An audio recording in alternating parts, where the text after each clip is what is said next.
नमस्कार साथियों, मैं सोभित सिंह मैक्स नॉलेज में एक बार फिर से आप सभी का स्वागत करता हूं। दोस्तों, मेरे सीयूईटी की प्रिपरेशन बेहतरीन चल रही होगी और उसी क्रम को आज हम लोग आगे बढ़ाते हुए आज हम लोग एक अलग तरह की क्लास लेके आए हैं जिसमें हम लोग अब कुछ क्वेश्चन सॉल्व करेंगे। अब हम लोग की प्रिपरेशन ऐसी होगी जैसा कि अब हम लोग का कल ही अब एग्जाम है, यानी कि जितनी भी क्लासेस रहेंगी अब ये मान के चलना है कि हम लोग की एग्जाम कल ही है, तो उस बेस पे आज हम लोग को तैयारी करना है। तो इसलिए अब हम लोग साथ में क्वेश्चंस भी सॉल्व किया जाएगा, किस तरह के क्वेश्चंस आ सकते हैं। और यार ये सब देखिए, आप अगर हो सकता है सीयूईटी का लिए तो बेनिफिट है ही, आपके लिए पहुंचेगा ये। साथ में आप अगर किसी दूसरे यूनिवर्सिटी के लिए या दूसरे कॉलेज के लिए आप अगर अप्लाई कर रहे हैं तो उसके लिए भी आपको ये जो क्वेश्चन है आपको यहाँ पर फायदेमंद रहेगा। तो ये क्लासेस क्या है, इसमें हम लोग ज़्यादातर देखेंगे 10 क्वेश्चन 15 क्वेश्चन। हालांकि आज हम लोग 10 क्वेश्चन देखेंगे, आज ये पहला दिन है इसलिए हम लोग धीरे धीरे अब शुरुआत करेंगे और धीरे धीरे हम लोग क्वेश्चन की जो नंबर्स रहेंगे, जो प्रश्नों की संख्या रहेगी वो बढ़ती जाएगी। तो यहाँ हम लोग आज शुरू कर रहे हैं कि यहाँ क्वेश्चन सॉल्व करेंगे एमसीक्यू, यहाँ पे एक डिस्कस भी करते चलेंगे जो इंपॉर्टेंट ज़्यादा रहेगा। और आपको बता दूं कि सिलेक्टेड क्वेश्चन है, बहुत इंपॉर्टेंट है, इन सब क्वेश्चन को आप हल्के मत लीजिएगा। अगर अब तक आप जो कॉन्सेप्ट की पिछली क्लास थी उसे आप एक नज़र बस देखते रहते थे, नहीं ध्यान देते थे, लेकिन आप बात मानिए इन क्वेश्चन को बहुत सीरियसली लीजिएगा। तो आई होप कि आप लोगों पिछले की क्लास आप लोगों को बहुत अच्छे से समझ में आई है, अच्छे से पढ़े हैं आप लोग। अगर नहीं पढ़े हैं तो एक बार पीछे की क्लास आप एक बार जरूर देख लीजिएगा, डिस्क्रिप्शन में लिंक दी हुई है प्लेलिस्ट की, बहुत इंपॉर्टेंट क्लास है वो सब। बीच बीच में भी कॉन्सेप्ट की क्लास आती रहेगी, जो कुछ टॉपिक और हो गया तो उन पर डिस्कस किया जाएगा। तो आज आपको बता दूं यहाँ पर हम लोग क्या कर रहे हैं, क्वेश्चन सॉल्व करने जा रहे हैं, बहुत इंपॉर्टेंट क्वेश्चन हैं। तो अलग अलग तरह के हैं, अभी यहाँ 5 आपको दिख रहे हैं, अभी फिर इसके बाद मिटा के फिर दूसरा क्वेश्चन रहेगा, फिर उसके बाद दूसरे क्वेश्चन रहेंगे। तो इस तरह से देखा जाएगा। अभी आज पहला दिन है तो क्वेश्चन का, तो इसमें क्या हो रहा है, कुछ कम क्वेश्चन ही रहेंगे। आगे अब जैसे जैसे हमारी क्लासेस बढ़ती जाएंगी, जैसे जैसे सीरीज की क्लास बढ़ती जाएंगी, वैसे वैसे हमारा क्वेश्चन भी बढ़ता जाएगा। जैसा कि आप लोगों का ये बार बार कमेंट्स आ रहा था, सर क्वेश्चन कराइए, आप क्वेश्चन कराइए। तो ठीक है, अब आप देखिए आ गया क्वेश्चन, बीच में मैं बता रहा हूँ आप लोगों के कॉन्सेप्ट की क्लास आती रहेगी। जैसे कुछ पॉइंट्स हो गए, जैसे सॉइल हो गया, माउंटेन हो गए, रेन हो गया, और आप कह सकते हैं कि अलग अलग चीज़ें जैसे आयरन हो गया, ओर हो गया, ये सब मिनरल्स हो गए। तो ये सब के बीच बीच में जो इंपॉर्टेंट क्लास है उनकी भी आती रहेगी।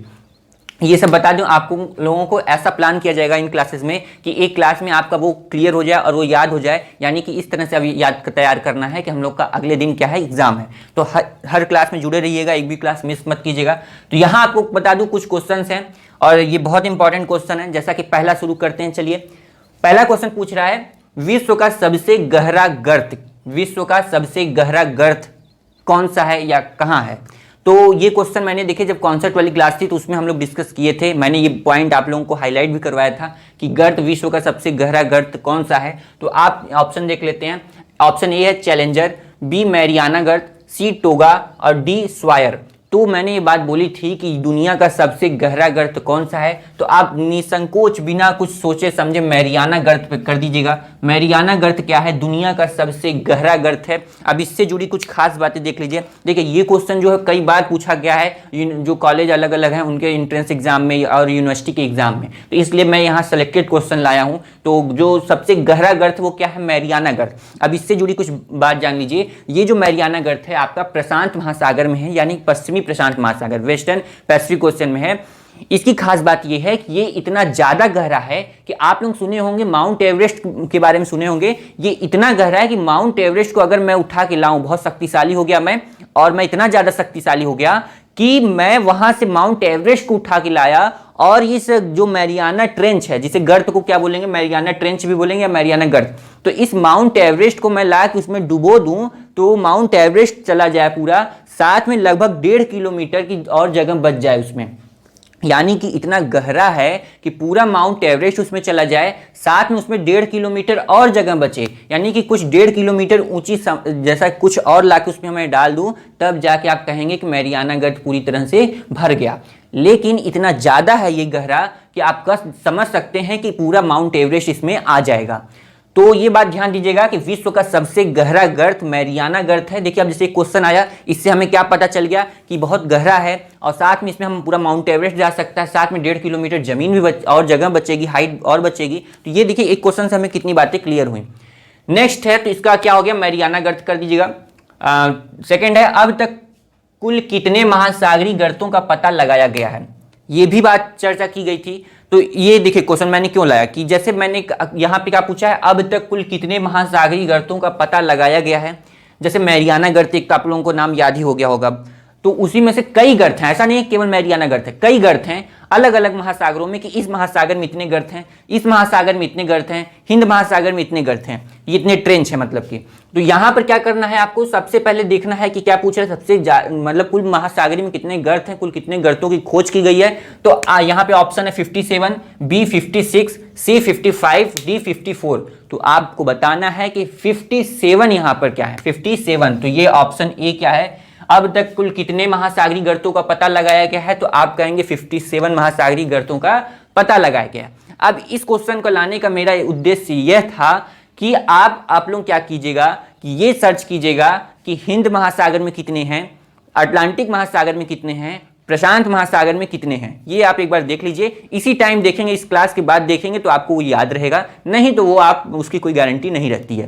तो इसलिए आप ध्यान दीजिएगा अब तक कुल कितने महासागरीय गर्तों का पता लगाया गया है। आप कहेंगे 57, कितने महासागरीय गर्त, 57 महासागरीय गर्त का पता लगाया गया है, जिसमें से एक का आपका नाम याद हो गया है, मैरियाना गर्त। देखिए मैं बार बार इसलिए रिपीट कर रहा हूं ताकि आपको याद हो जाए, इसलिए मैं बार बार रिपीट कर रहा हूं। थर्ड क्वेश्चन है, अटलांटिक महासागर में निम्न में से कितने प्रतिशत भाग पर सागरीय मैदान हैं।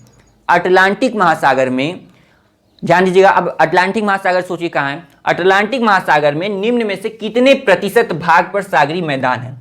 सागरीय मैदान की बात कर रहा है, जैसे हम लोग पढ़े थे महाद्वीप, वहां पे ढाल मग्न ढाल, महाद्वीप का जो मग्न ढाल है, और मग्न तट था, महाद्वीप मग्न तट था। तो उसी तरह उसमें क्या है, एक मैदान भी था जो कि समतल पूरा क्षेत्र था, मैदान जैसा था, उसी में गर्त पाया जाता था, कहीं पे कहीं उसी पे रिज बन जाते थे, पर्वत बन जाते थे, वहीं ज्वालामुखी जाता था तो पर्वत बनते थे। तो वो मैदान को पूछ रहा है कि अटलांटिक महासागर में, देखिएगा अटलांटिक महासागर में निम्न में से कितने प्रतिशत भाग पर सागरीय मैदान है। सागरीय मैदान का पूछा है तो आप ऑप्शन देख लेते हैं, 84%, 74.9%, 64.9% और 54.9%। तो आप एक बार सोचिए, फिर मैं बताता हूं। तो इसका राइट ऑप्शन क्या है, 54.9%। तो 54.9% अटलांटिक महासागर में क्या पाया जाता है, मैदान पाया जाता है, जो कि ज्यादा संख्या में आप देखेंगे 54% क्या पाया जा रहा है, मैदान ही पाया जा रहा है, तो वहां मैदान ज्यादा है, इससे ये पता चलता है। नेक्स्ट क्वेश्चन है, भूमध्य रेखा पर गहराई के साथ तापमान में गिरावट आती है। क्या बोल रहा है, भूमध्य रेखा पर, ध्यान दीजिएगा, भूमध्य रेखा पर गहराई के साथ तापमान में क्या होता है, गिरावट होता है। अब ये कैसी गिरावट होता है, जैसे कि हम लोग जानते हैं कि ऐसे एटमॉस्फेयर में भी हम लोग पढ़े थे, जो क्लाइमेटोलॉजी पढ़ रहे थे, तो उसमें पृथ्वी से ऊपर जाने पे तापमान क्या हो रहा है, या इतने दूर से फिर इतने दूर पे जाने पे तापमान में क्या हो रहा है। उसी तरह महासागरों का भी चर्चा किया जाता है कि भूमध्य रेखा पर गहराई के साथ तापमान में गिरावट होती है। ये बात तो आपको पता चल गई कि भूमध्य रेखा पर जो गहराई के साथ क्या होगा, तापमान में गिरावट होता जाएगा। ये बात नोटिस कीजिएगा, क्योंकि क्वेश्चन घुमा के भी पूछ सकता है। तो इसलिए भूमध्य रेखा पर गहराई के साथ तापमान में गिरावट होता है। कैसी गिरावट होता है, ऑप्शन है तीव्र गति से, बी है असमान गति से, सी समान गति से, डी मंद गति से। तो यहां आपका ऑप्शन होगा तीव्र गति से। तीव्र गति से क्या होता है, यहां पर भूमध्य रेखा पर गहराई के साथ तापमान में गिरावट आता है। तो अब ये बात आपको याद हो जानी चाहिए कि भूमध्य रेखा पर तापमान, वहां पे क्या होगा, गहराई के साथ जैसे क्या होगा, वहां तापमान गिरेगा। एक ये बात हो गई। दूसरा, तापमान में जो गिरावट होगा कैसी होगी, तीव्र गति से होगी। तो ये दो पॉइंट यहां पे क्लियर हुआ एक क्वेश्चन से। फिफ्थ है, जब सागर का अत्यधिक जल भूतल की नदियों के समान एक निश्चित दिशा में गतिशील होता है तो उसे क्या कहते हैं। एक बार फिर मैं क्वेश्चन रिपीट कर रहा हूं, जब सागर का अत्यधिक जल भूतल की नदियों के समान, भूतल के नदियों के समान, ध्यान दीजिएगा, बात को नोटिस कीजिएगा, भूतल के नदियों के समान एक निश्चित दिशा में प्रवाहित हो, एक निश्चित दिशा में गतिशील हो, तो उसे क्या बोलेंगे। ये बातें भी चर्चा की गई थी क्लास में, जिसमें से ऑप्शन है नदी यानी कि रिवर, बी धारा यानी कि करंट, सी प्रवाह यानी कि ड्रिफ्ट, और डी विशाल धारा यानी कि स्ट्रीम। तो यहां पर हम लोग कौन सी जलधारा पढ़े थे, जो कि बहुत तीव्र, मैंने बताई थी कि ये बहुत तीव्र हो जाती है, इस वजह से इसका नाम, इसे यहां ये बोला जाता है। तो आप ध्यान दीजिएगा, अटलांटिक महासागर में हम लोग चर्चा किए थे गल्फ स्ट्रीम। गल्फ स्ट्रीम क्या थी, बहुत तीव्र गति की जलधारा थी, और वो कैसी जलधारा थी, गर्म जलधारा थी। तो गर्म जलधारा है गल्फ स्ट्रीम, और बहुत तीव्र है, इस वजह से उसे स्ट्रीम बोला जाता है। गल्फ क्यों बोला जाता है, क्योंकि वहां पे कई खाड़ी हैं, वहां पे खाड़ियों से होकर गुजरती वो जलधारा, इसलिए उस जलधारा को क्या बोलते हैं, गल्फ स्ट्रीम। स्टीम क्यों? क्योंकि उसकी स्पीड बहुत तीव्र होती है। तो यहाँ पे आपको दो चीज बातें क्लियर हो गई, दो तीन बातें, कि जब सागर का अत्यधिक जल भूतल की नदियों के समान एक निश्चित दिशा में गतिशील होता है तो उसे बोलेंगे विशाल धारा, यानी कि स्ट्रीम बोलेंगे। ये क्या है, इसे स्ट्रीम भी बोलते हैं। तो स्ट्रीम गल्फ स्ट्रीम, आपको दो बातें क्लियर हो गई क्यों उसे गल्फ स्ट्रीम बोला जाता है। एक तो वो इसलिए कि वो गल्फ से होकर गुजरती हैं, और दूसरा वो बहुत तीव्र गति से, यानी कि नदियों के समान एक निश्चित दिशा में बहुत तीव्र गति से गतिशील होती है, इस वजह से उसे स्ट्रीम बोला जाता है। तो वो बातें क्लियर हुई, साथ में आपकी ये बातें क्लियर हो गई। छठा क्वेश्चन यहाँ पे, गल्फ स्ट्रीम की खोज सर्वप्रथम पोज डी लियोन द्वारा किस सन में किया गया था?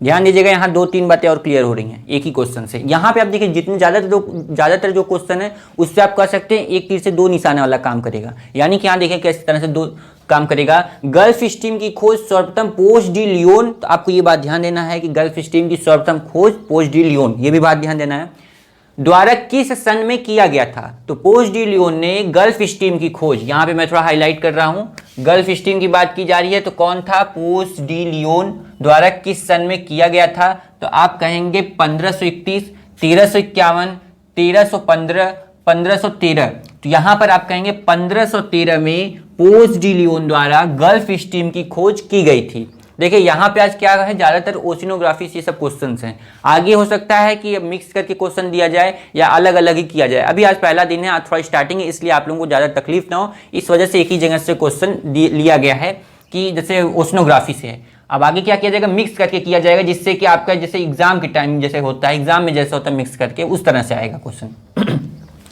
नेक्स्ट है यहाँ पे, निम्न में से कौन सी जलधारा गर्म है? कौन सी जलधारा गर्म है? इसलिए इस तरह से भी क्वेश्चन पूछ सकता है कि जलधारा दे दिया और कह दिया कि इसमें से कौन सी जलधारा गर्म है या इसमें से कौन सी जलधारा ठंडी है, तो ये बात भी ध्यान दीजिएगा। तो निम्न में से कौन सी जलधारा गर्म है? तो आप कहेंगे ऑप्शन ए है उत्तर विषुवत रेखी जलधारा, जो उत्तर विषुवत रेखा धारा जो विषुवत रेखा के पास चलती है। नेक्स्ट है कनारी की धारा, जो कि कनारी द्वीप के पास है। फिर थर्ड है फॉकलैंड की जलधारा, और डी है लेब्राडोर की जलधारा। तो आप ध्यान दीजिए, लेब्राडोर की जलधारा तो ठंडी जलधारा है, जो कि आके गल्फ स्ट्रीम में मिल रही थी। फिर फॉकलैंड की जलधारा, ये भी नहीं होगा। फिर आपका है कनारी की धारा, कनारी की धारा कनारी द्वीप के पास है, वो अभी नहीं है। नेक्स्ट है उत्तर विषुवत रेखी जलधारा, ऑब्वियसली जो विषुवत रेखा के पास है वो कैसी जलधारा रहेगी? गर्म जलधारा रहेगी। तो यहाँ ऑप्शन ए क्या है, इसका राइट ऑप्शन है विषुवत रेखी, उत्तर विषुवत रेखी जलधारा क्या है? यहाँ पे गर्म जलधारा। बात किसकी की है? जलधारा गर्म है, तो यहाँ उत्तर विषुवत रेखी जलधारा। नेक्स्ट क्वेश्चन है फ्लोरिडा की जलधारा निम्न में से किस धारा क्रम का एक भाग है? किसका पूछा जा रहा है? फ्लोरिडा की जलधारा निम्न में से किस धारा क्रम का एक भाग है, यानी कि किस, आप एक तरह से समझिए किस धारा से इसमें जुड़ी है। जैसे आप कह सकते हैं कनारी की धारा, नहीं बिल्कुल नहीं, कनारी की जलधारा कनारी के पास है। नेक्स्ट है गल्फ स्ट्रीम, आगे सोचेंगे अभी। दक्षिणी अटलांटिक धारा, तो ये तो फ्लोरिडा की जलधारा तो ऊपर है, तो ये दक्षिणी अटलांटिक में क्या करेगा काम इसका? तो फिर ब्राजील की जलधारा, ये भी आपका दक्षिणी सागर में है, तो वहां भी नहीं रहेगा। तो यहाँ आपका गल्फ स्ट्रीम जो है, जो कि फ्लोरिडा की जलधारा रहती है, पहले एंटीलिस की जलधारा, फिर फ्लोरिडा की जलधारा, फिर वही आगे जाके जब तेज हो जाती है तो गल्फ स्ट्रीम। तो यहाँ गल्फ स्ट्रीम से जुड़ी है ये कौन? फ्लोरिडा की जलधारा। तो ऑप्शन यहाँ पे बी है। नेक्स्ट क्वेश्चन है 9th नंबर, जब पवन वेग से प्रेरित होकर सागर की सतह का जल आगे की ओर अग्रसर होता है, आगे की ओर बढ़ता है, यानी कि जो पवन है, विंड्स जो चल रही है, उसके वजह से वहां का जो ऊपर का लेयर है वाटर का, वो आगे की तरफ बढ़ता है, तो उसे क्या बोलेंगे? तो ऑप्शन है धारा, बी प्रवाह, धारा यानी करंट, बी प्रवाह यानी कि ड्रिफ्ट, सी विशाल प्रवाह यानी कि स्ट्रीम, और डी उपरोक्त सभी।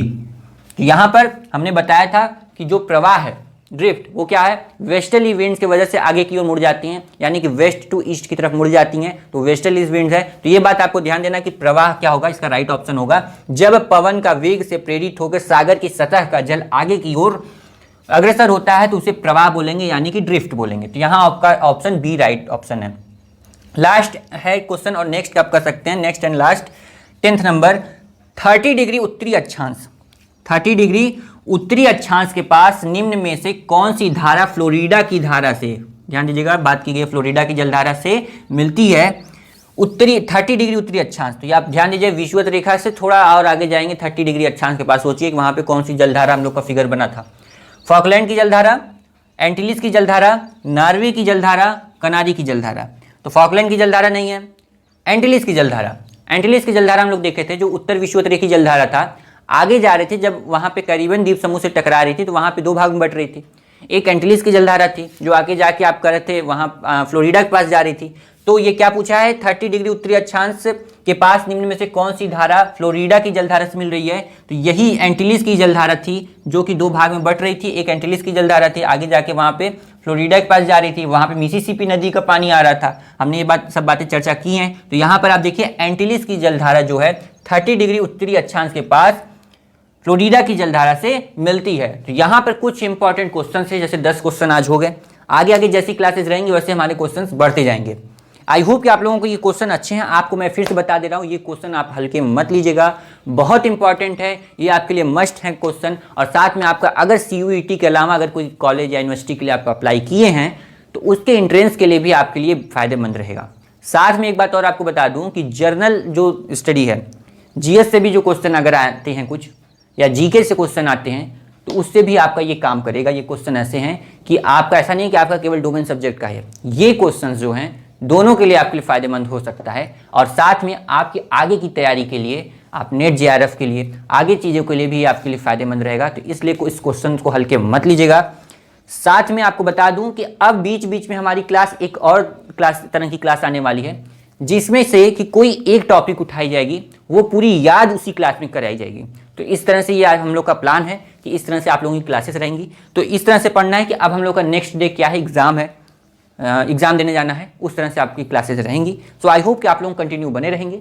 अगर जानकारी अच्छी लग रही है तो दोस्तों के साथ क्लासेस को शेयर कर दीजिएगा। फिर हम आएंगे एक नेक्स्ट वीडियो में और इंटरेस्टिंग क्वेश्चन के साथ। तब तक के लिए जय हिंद, बाय बाय, थैंक यू।